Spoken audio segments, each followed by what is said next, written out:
안녕하세요 여러분. 품질 관리에 대해 쉽고 재밌게 알려드릴 네버엔딩 큐입니다. 오늘은 샘플링 방법에 대해 알아보겠습니다. 그럼 바로 시작하겠습니다. 샘플링 방법 중에서 가장 기본적이면서도 중요한 랜덤 샘플링에 대해 설명드리겠습니다. 랜덤 샘플링은 말 그대로 무작위로 샘플을 추출하는 방법인데요. 그 중에서도 단순 샘플링에 대해 알아보겠습니다. 랜덤 샘플링이란 모집단에서 무작위로 샘플을 추출하는 방법입니다. 이 방법은 각 항목이 동일한 확률로 선택될 수 있도록 보장하는데요. 무작위성을 확보하는 것이 핵심입니다.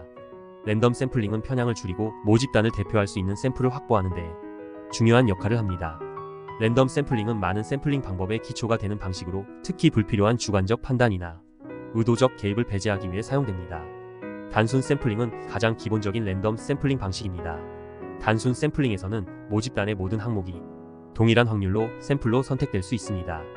예를 들어 100개의 제품이 있는 로트에서 10개의 샘플을 추출할 때 이 10개는 각각 독립적으로 그리고 무작위로 선택됩니다.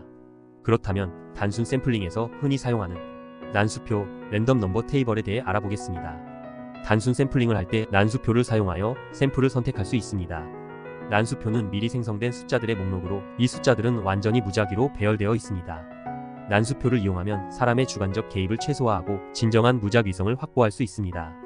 예를 들어 로트에 100개의 제품이 있다면 1부터 100까지의 번호를 매기고 난수표에서 나온 숫자에 따라 그 번호에 해당하는 제품을 선택합니다. 이 방법은 매우 간단하면서도 정확한 샘플링을 할 수 있도록 도와줍니다. 단순 샘플링의 가장 큰 장점은 편리함과 무작위성입니다. 모집단 내 모든 항목이 동일한 확률로 선택되므로 편향이 발생할 가능성이 적습니다. 또한 계산이 간단하고 직관적이기 때문에 많은 경우에 효과적으로 적용할 수 있습니다. 하지만 단순 샘플링도 단점이 있습니다. 특히 모집단이 클 경우 각각의 샘플을 무작위로 선택하는데 시간이 많이 걸릴 수 있고 난수표를 이용한 추출이 번거로울 수 있습니다. 또한 무작위로 추출한 샘플이 실제 모집단의 특성을 충분히 반영하지 못할 가능성도 있습니다. 이번에는 랜덤 샘플링 중 개통 샘플링과 지그재그 샘플링에 대해 알아보겠습니다. 이 방법들은 각각 고유한 특성을 가지고 있으며 상황에 맞게 적용할 수 있습니다. 개통 샘플링은 모집단에서 일정한 간격을 두고 샘플을 추출하는 방법입니다. 이 방법은 시간적 또는 공간적으로 일정한 간격을 유지하며 샘플을 선택하는 것이 특징입니다.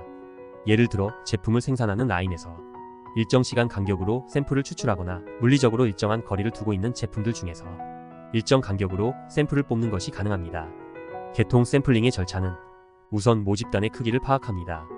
추출할 샘플의 수와 간격을 설정합니다. 예를 들어 100개의 항목 중에서 10개의 샘플을 뽑을 경우 간격은 10개마다 하나의 샘플을 추출하는 방식이 될 수 있습니다. 첫 번째 샘플은 무작위로 선택하고 그 이후에는 설정된 간격에 따라 샘플을 추출합니다. 이 방법은 단순 샘플링에 비해 빠르고 체계적으로 샘플을 선택할 수 있는 장점이 있습니다. 대규모 생산 라인에서 자주 사용되며 추출 과정이 간단하여 시간 절약에도 유리합니다. 하지만 주기적인 결함이 존재하는 경우 일정 간격으로 추출된 샘플이 그 결함을 놓칠 가능성이 있습니다. 따라서 개통 샘플링을 사용할 때는 결함의 주기성에 주의할 필요가 있습니다. 지그재그 샘플링은 품질이 변화하는 주기에 따라 샘플을 추출하는 방법입니다. 개통 샘플링과는 다르게 일정하지 않은 간격으로 샘플을 뽑습니다. 지그재그라는 이름처럼 이 방법은 품질의 변동성을 고려하여 주기적이거나 비주기적으로 샘플을 선택하게 됩니다. 예를 들어 품질이 일정하지 않고 변동성이 있는 생산 공정에서는 이 방법을 활용할 수 있습니다. 품질의 변화 주기를 파악하여 그에 맞춰 다양한 간격으로 샘플을 추출하는 것이 핵심입니다. 이는 변동이 심한 생산 라인에서 유용하며 주기적 결함을 놓치지 않고 포착하는 데 효과적입니다. 지그재그 샘플링은 비정상적이거나 변동성이 큰 품질을 모니터링할 때 효과적입니다. 일정한 간격으로 샘플을 추출하는 개통 샘플링과 달리 품질의 변화를 좀 더 민감하게 반영할 수 있습니다. 하지만 이 방법은 복잡하다는 단점이 있습니다. 개통 샘플링과 지그재그 샘플링은 약간 헷갈릴 수도 있는데 그림으로 보면 더 쉽게 이해할 수 있습니다. 개통 샘플링은 첫 번째 그림과 같이 한쪽 방향의 동일한 간격으로 샘플링을 채취하는 반면에 지그재그 샘플링은 두 번째 그림과 같이 지그재그 방향의 동일한 간격으로 샘플링을 채취합니다. 2단계 샘플링은 다단계 샘플링 방법 중 하나로 조사 효율성을 높이고 비용을 절감할 수 있는 효과적인 방법입니다. 특히 대규모 모집단에서 표본을 추출할 때 많이 사용되는데요. 2단계 샘플링은 표본 추출 과정을 두 번에 걸쳐 수행하는 샘플링 방법입니다. 첫 번째 단계에서는 모집단에서 1차 샘플을 추출하고 두 번째 단계에서는 1차 샘플 내에서 다시 2차 샘플을 추출하여 최종 표본을 구성합니다. 이 방법을 통해 모집단 전체에서 표본을 추출하는 것보다 더 정밀한 정보를 얻을 수 있으며 특히 조사 비용을 줄이고 시간 효율성을 극대화할 수 있는 방법입니다. 2단계 샘플링은 다음과 같은 과정을 거칩니다. 우선 모집단 전체에서 1차 샘플을 추출합니다. 이때 사용하는 방법은 랜덤 샘플링이 될 수 있고 개통 샘플링이나 층화 샘플링 같은 다른 샘플링 방법도 적용할 수 있습니다.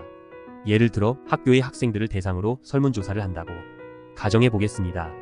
1차 샘플링에서는 먼저 각 학교를 모집단으로 보고 여러 학교 중에서 일부 학교를 무작위로 선택하는 것입니다. 이것이 첫 번째 단계입니다. 1차 샘플이 추출된 후 각 1차 샘플에서 다시 한번 샘플을 추출합니다. 위의 예시에서 무작위로 선택된 학교들에서 다시 학생 개별로 2차 샘플을 추출하는 과정입니다. 이때 각 학교에서 몇 명의 학생을 조사할 것인지를 결정하여 그 학생들을 샘플로 선택합니다. 이렇게 두 단계에 걸쳐 샘플이 추출되면 최종 표본이 구성됩니다. 1차와 2차 단계에서 추출된 샘플이 최종 조사 대상이 되는 것입니다. 이 방법은 조사 대상이 매우 많거나 전체 모집단에 대해 조사하기 어려운 경우에 특히 유용합니다. 모집단을 점진적으로 축소하여 표본을 선택하는 방식이므로 비용 절감에 큰 장점이 있습니다. 2단계 샘플링의 장점은 전체 모집단에 대해 조사를 하지 않기 때문에 조사 비용을 크게 줄일 수 있습니다. 그리고 단계별로 표본을 추출하기 때문에 조사 시간을 단축할 수 있습니다. 또한 1차 샘플에서 다시 2차 샘플을 추출함으로써 더 깊이 있는 조사가 가능해집니다. 반면에 2단계 샘플링의 단점은 두 번의 샘플링을 진행해야 하므로 절차가 복잡할 수 있습니다. 그리고 1차 샘플링에서 선택된 항목에 따라 전체 모집단을 대표하지 못할 편향이 발생할 수 있습니다. 층별 샘플링은 모집단이 다양한 하위 그룹, 즉 층으로 나누어질 수 있을 때 사용하는 매우 유용한 샘플링 방법입니다. 각각의 층에서 대표적인 표본을 추출함으로써 모집단의 특성을 보다 정확하게 분석할 수 있게 도와주는 방법입니다. 층별 샘플링은 모집단을 서로 상이한 특성을 가진 하위 그룹으로 나누고 각 층에서 표본을 독립적으로 추출하는 방법입니다. 모집단이 이질적인 특성을 가질 때 이를 무시하고 전체에서 단순 샘플링을 하면 특정 특성이 과도하게 반영되거나 반대로 무시될 수 있기 때문에 층별 샘플링이 필요합니다.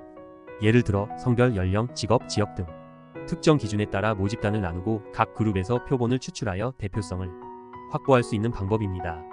층별 샘플링은 다음과 같은 절차로 이루어집니다. 우선 모집단의 특성을 파악해야 합니다. 모집단 내에서 어떤 구분 기준에 따라 층을 나누는 것이 의미가 있는지 판단해야 합니다.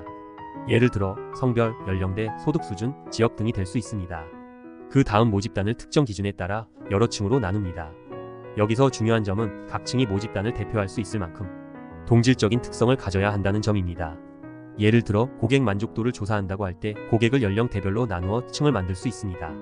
이렇게 하면 연령대별로 만족도의 차이를 명확하게 파악할 수 있게 됩니다. 그 다음 각 층에서 무작위로 샘플을 추출합니다. 층의 크기에 따라 샘플 크기를 비례적으로 조정할 수도 있고 동일한 크기의 샘플을 추출할 수도 있습니다. 예를 들어 20대, 30대, 40대가 각각 다른 크기의 모집단을 가지고 있다면 그에 맞춰 각 층에서 비례적으로 샘플을 추출하거나 동일한 수의 샘플을 추출할 수 있습니다. 각 층에서 추출한 샘플들을 통합하여 전체 모집단에 대한 분석을 수행합니다. 이렇게 층별로 구분된 데이터를 활용하면 특정 그룹의 특성을 보다 세밀하게 분석할 수 있으며 모집단 전체에 대한 정확한 통계적 추정이 가능합니다. 층별 샘플링의 장점은 층별로 표본을 추출하기 때문에 모집단의 다양한 특성을 고르게 반영할 수 있습니다. 이를 통해 모집단을 더 정확하게 대표하는 샘플을 확보할 수 있습니다.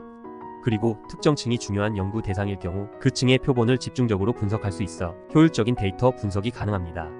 그리고 층별로 데이터를 나눔으로써 각 층 간의 특성을 비교 분석할 수 있습니다. 예를 들어 성별에 따른 제품 선호도 차이를 알아보거나 지역별 소비 패턴을 분석하는 데 매우 유용합니다. 층별 샘플링의 단점은 층을 나누고 각 층에서 샘플을 추출하는 과정이 다소 복잡할 수 있습니다. 층을 잘못 정의하면 오히려 결과의 신뢰성이 떨어질 수 있습니다.